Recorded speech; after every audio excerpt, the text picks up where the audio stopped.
The first story: my wives are 26 women and I have 33 men. Brother, let's call him Steve. He's 22 years old and hooked on porn. Now that things are really bad, he needs to go to therapy again. Based on what my wife says, this is the third or fourth time he's been here for the same problem. Let me tell you a little about my case. My ankle is pretty hurt now. Since my insurance isn't very good, I'll have to pay most of the bill myself. All the money I had saved up for surgery on my ankle was lost 2 years ago because of my dear brother-in-law. At that time, my wife's friends were having a baby shower, and my wife's family was invited. My father-in-law, mother-in-law, and Steve came to the shower because they live out of state. I thought everything would go well. I remember letting my brother-in-law use my PC in my office at home. What did he say he was going to do?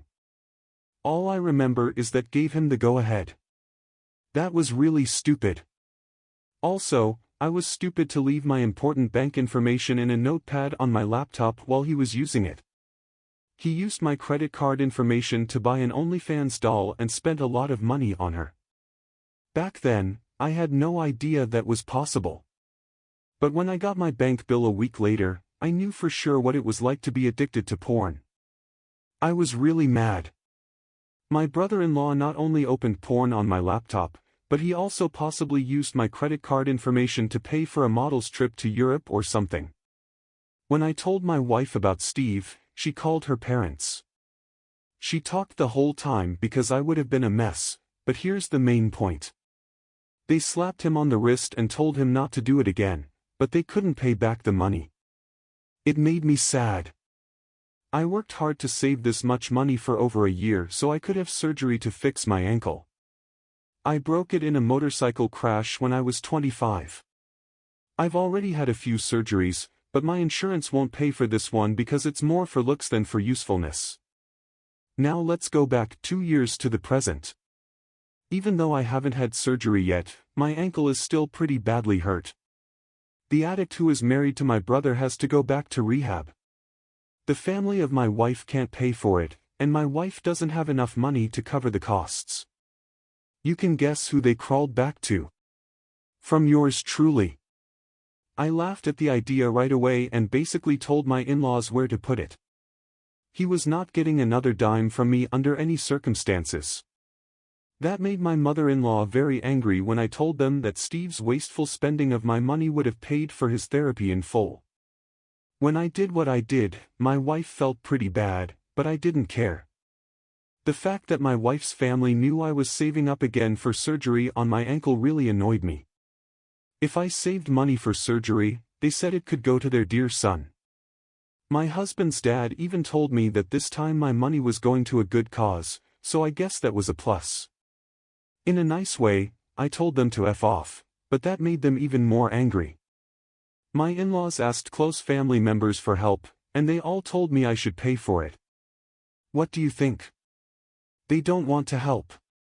They need me to pay for everything.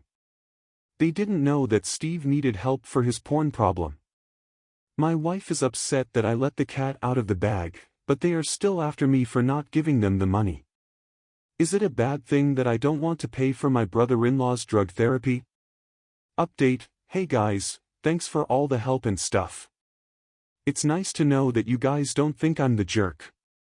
Yes, I did tell my wife's family that if they really cared, they should think about giving money to Steve's cause. They didn't get anything from them.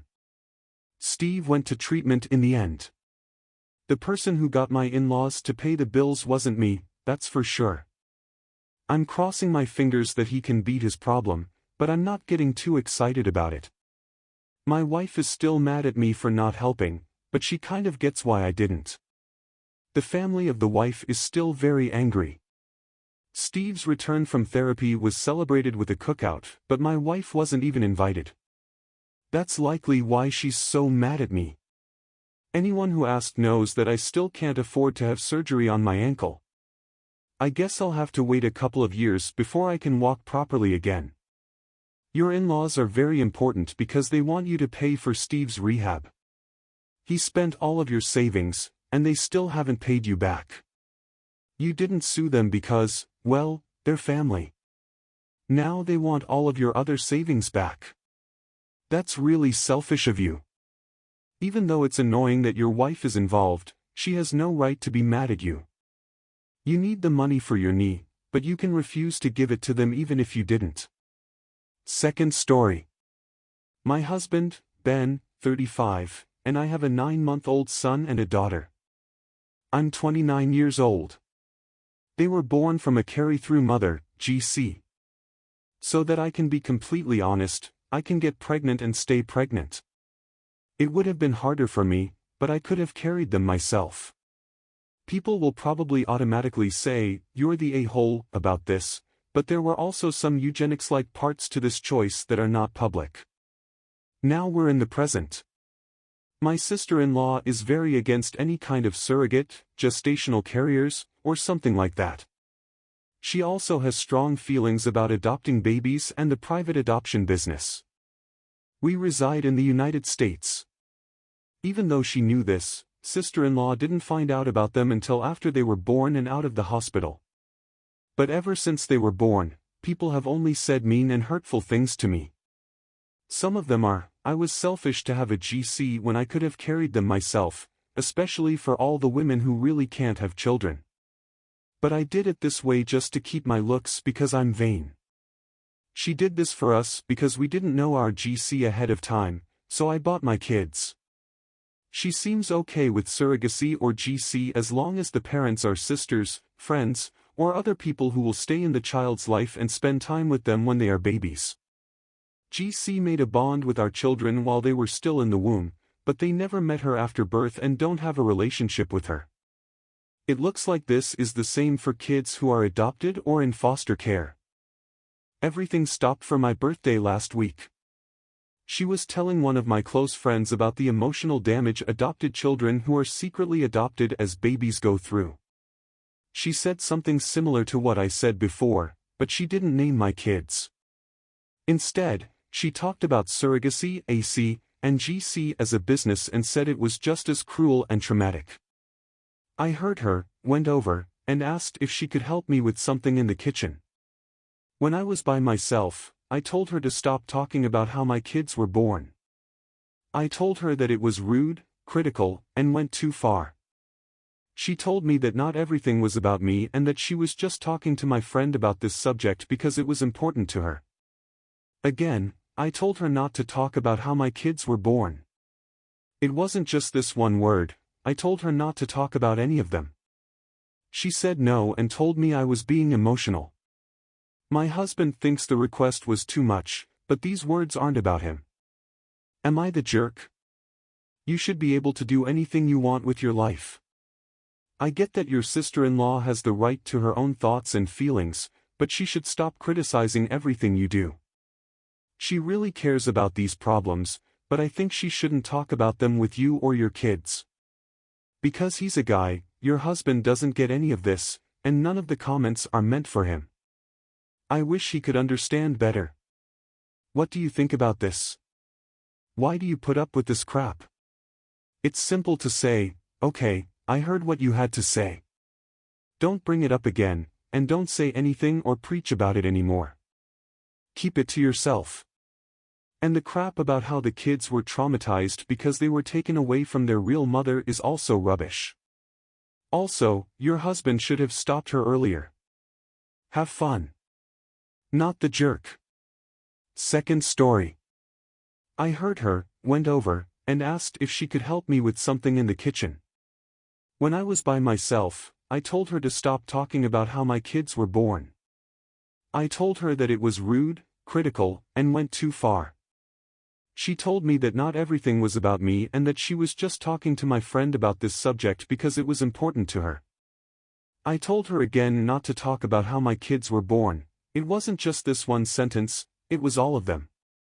She said no and told me I was being emotional. My husband thinks the request was too much, but these words aren't about him. Am I the jerk? You should be able to do anything you want with your life. I get that your sister-in-law has the right to her own thoughts and feelings, but she should stop criticizing everything you do. She really cares about these problems, but I think she shouldn't talk about them with you or your kids. Because he's a guy, your husband doesn't get any of this, and none of the comments are meant for him. I wish he could understand better. What do you think about this? Why do you put up with this crap? It's simple to say, okay, I heard what you had to say. Don't bring it up again, and don't say anything or preach about it anymore. Keep it to yourself. And the crap about how the kids were traumatized because they were taken away from their real mother is also rubbish.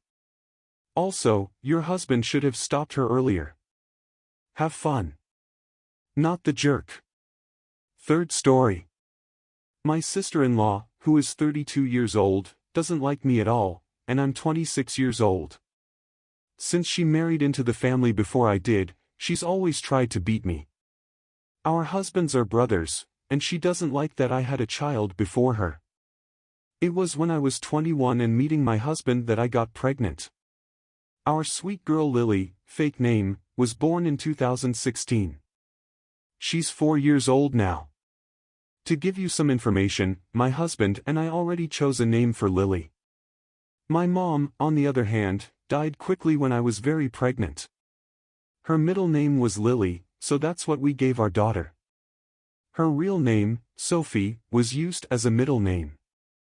She is now Lily Sophie because of this. My sister-in-law is expecting a girl and said Lily was the only name she liked. Any other name will not do, she insisted. She even asked me to start calling my Lily by her middle name, Sophie, so that her child is the only Lily in the family. I was very angry. That's my daughter's name, so I told her no. She only had to pick one name that means something to me because it's my mom's given name. I know she's doing this to make fun of me. She keeps bothering me, so I told her to FCK off and pick any other name that doesn't belong to my dead mom, because that name doesn't mean anything to her. I think she and my brother-in-law went with a different name, but she's calling me a jerk for messing up her beautiful name. It's so embarrassing that this woman is pregnant, and now everyone wants me to say sorry for making her upset. I didn't mean to sound like I said she couldn't have the name. It would have been cool if she came up to me and said she liked the name Lily. It bothers me that she wants me to call my child by her middle name even though she knows how hard it was when my mom died. Now for some thoughts. She is very jealous of other people. It's not like you just named her daughter after she was born. Your kid is 4 years old. She's very hot. These things she does are meant to annoy you. She can choose many names that aren't your daughter's or mother's. She needs to move on. I wouldn't talk to her or do anything else with her. Of course not the a-hole. Everyone in my family has a name for each child born in a set, like twins, triplets, etc. This name can be a first name or a middle name. How hard is it to understand when someone yells out a name from across the room and 4 people look up to see who it is? So, it didn't matter if she used that name, the kids would be fine. It could have been Lily A and Lily B, Big Lily and Little Lily, Lil and Lily Pad, or just my mom calling because that's her voice. Not the jerk. You didn't mess anything up. She just wants to start a fight with you so you look like a jerk for not giving the pregnant woman what she wants. What a manipulative piece of toxic trash. You should stay away until your niece gets here, because she's going to come up with more so mean plans. It would have been pretty funny if you had called her out on her lie and said, you know what? Lily is a great name for your daughter. That's because she knows your Lily was there first, so hers would be Lily last initial or Little Lily. She changed it anyway.